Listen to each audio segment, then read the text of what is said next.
हम सभी ने सुना है कि मृत्यु के बाद शरीर का अंत हो जाता है और कुछ समय बाद एक नए शरीर के साथ आत्मा का पुनर्जन्म होता है। मृत्यु के बाद आत्मा को अपने कर्मों के अनुसार स्वर्ग या नर्क में जाना पड़ता है, जहां उसको सुख और दुख महसूस होता है। लेकिन क्या कभी आपने सोचा है कि मृत्यु के बाद जब सभी शारीरिक अंग नष्ट हो जाते हैं तो आत्मा स्वर्ग या नर्क में कुछ भी कैसे महसूस कर सकती है? अब क्या आप मेरी बात पर यकीन करेंगे यदि मैं आपसे कहूं कि मृत्यु के पश्चात से आत्मा के पुनर्जन्म होने तक उसको एक दूसरा शरीर मिलता है, जिससे वह इंसानों की तरह अधिकतर कार्य करने की क्षमता रखती है। इस दूसरे शरीर को सूक्ष्म शरीर कहा जाता है। इसी के कारण आत्मा मृत्यु के बाद भी महसूस करने में सक्षम होती है। अगर ऐसा है तो कैसा होता है ये सूक्ष्म शरीर, क्या क्या कर सकता है, इसका काम क्या होता है? अपनी क्यूरियोसिटी का सम्मान करते हुए आज हम इसी कॉन्सेप्ट के बारे में जानने की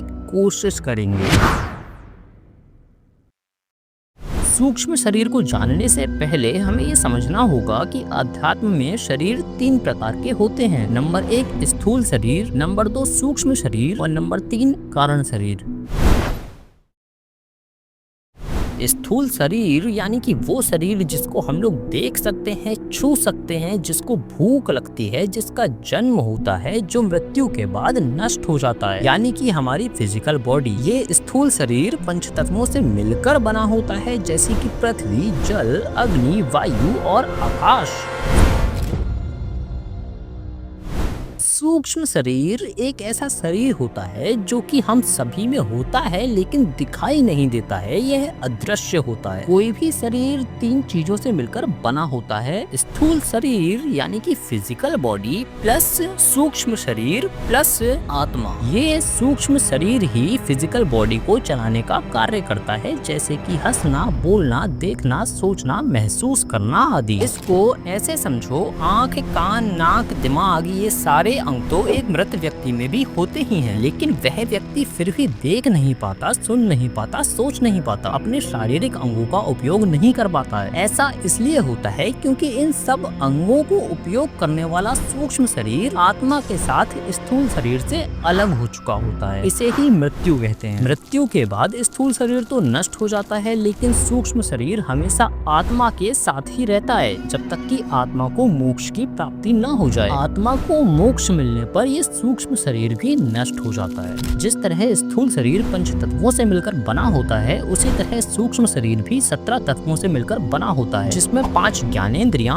आँख, कान, नाक, जीभ, त्वचा हमें देखने, सुनने, सूंघने, छूने की शक्ति देती है। 5 कर्मेंद्रियां, वाणी, हाथ, पैर, गुदा और जन्नांग जो हमें बोलने, पकड़ने, चलने और अन्य कार्य करने में मदद करती है। 5 प्राण, जिसमें प्राण, अपान, व्यान, उदान और समान, ये जीवन शक्तियां हैं जो हमारे शरीर में ऊर्जा का प्रभाव बनाए रखती हैं। मन और बुद्धि, मन हमारी भावनाओं और विचारों को संभालता है, जबकि बुद्धि हमें निर्णय लेने और समझने की शक्ति देती है। सूक्ष्म शरीर ही स्थूल शरीर को जीवित रखने और चलाने का कार्य करता है। यह सुख, दुख, खुशी, गम का अनुभव करवाता है। मृत्यु के बाद आत्मा को अगले जन्म तक यही लेकर जाता है। आत्मा इस सूक्ष्म शरीर के कारण ही सोचने, समझने और अनुभव करने में सक्षम होती है। इसी के कारण स्वर्ग या नर्क में आत्मा को सुख या दुख महसूस होता है। जब हम सपने देख रहे होते हैं तो ये सूक्ष्म शरीर ही हमारे शरीर से बाहर निकलकर घूम रहा होता है। सपने में हमें सूक्ष्म शरीर की सहायता से ही सुख दुख का एहसास होता है। ये एहसास इतना ज्यादा प्रबल होता है कि नींद से उठने के बाद भी काफी समय तक हम ये समझ ही नहीं पाते हैं कि यह सपना था या हकीकत। हमारा मन और बुद्धि उस समय कार्य कर रहे होते हैं, इसीलिए हमें ये सब इतना ज्यादा असली लगता है। सूक्ष्म शरीर का सबसे मुख्य कार्य हमारी चेतना, हमारे कर्मों और हमारी इच्छाओं को अगले जन्म तक लेकर जाना होता है। कभी कभी ये हमारी इस जन्म की यादों को भी अपने साथ अगले जन्म तक लेकर जा सकता है, जैसा कि हमें पुनर्जन्म के केसेस में सुनने को मिलता है।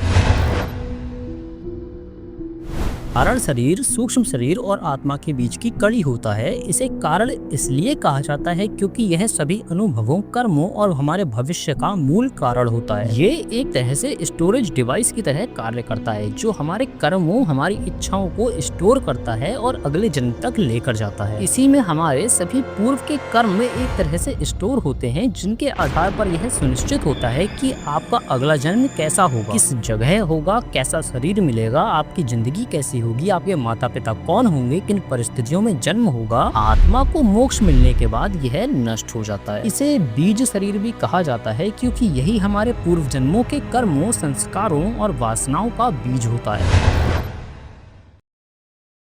स्थूल शरीर पंच तत्वों से बना हुआ हमारा भौतिक शरीर होता है जिसको हम देख सकते हैं, छू सकते हैं, जो कि मृत्यु के बाद नष्ट हो जाता है। सूक्ष्म शरीर स्थूल शरीर को चलाने का कार्य करता है, अदृश्य होता है। इसके बिना स्थूल शरीर कुछ भी नहीं कर सकता है। मृत्यु के बाद आत्मा को अगले जन्म तक लेकर जाता है, हमेशा आत्मा के साथ रहता है। सूक्ष्म शरीर के कारण ही हम अपने शारीरिक अंगों का उपयोग कर पाते हैं और इसी के कारण मृत्यु के पश्चात आत्मा भी सोचने, समझने और महसूस करने में सक्षम होती है। कारण शरीर हमारे कर्मों और इच्छाओं को जमा करके रखता है जिससे अगला जन्म और भविष्य निर्धारित होता है। अब जरा दिमाग के घोड़े दौड़ाओ और कमेंट में बताओ तुम्हारा दिमाग क्या कहता है इस सूक्ष्म शरीर के कॉन्सेप्ट के बारे में। इस पर विश्वास किया जा सकता है या ये सब बस एक कल्पना मात्र है। सपनों में सूक्ष्म शरीर किस तरह से काम करता है, इस पर जल्दी एक डिटेल्ड वीडियो आने वाली है। देखने के लिए वीडियो को लाइक करके चैनल को सब्सक्राइब जरूर कर लेना। तब तक पुनर्जन्म की कहानी बताने वाले पिछले जन्म में भी इंसान ही कैसे होते हैं, वो कोई जानवर क्यों नहीं होते, ये जानने के लिए ये वाली वीडियो जरूर देखना। और जाते जाते मैं तो बस यही कहना चाहूंगा कि थोड़ा सा क्यूरियस बन भाई।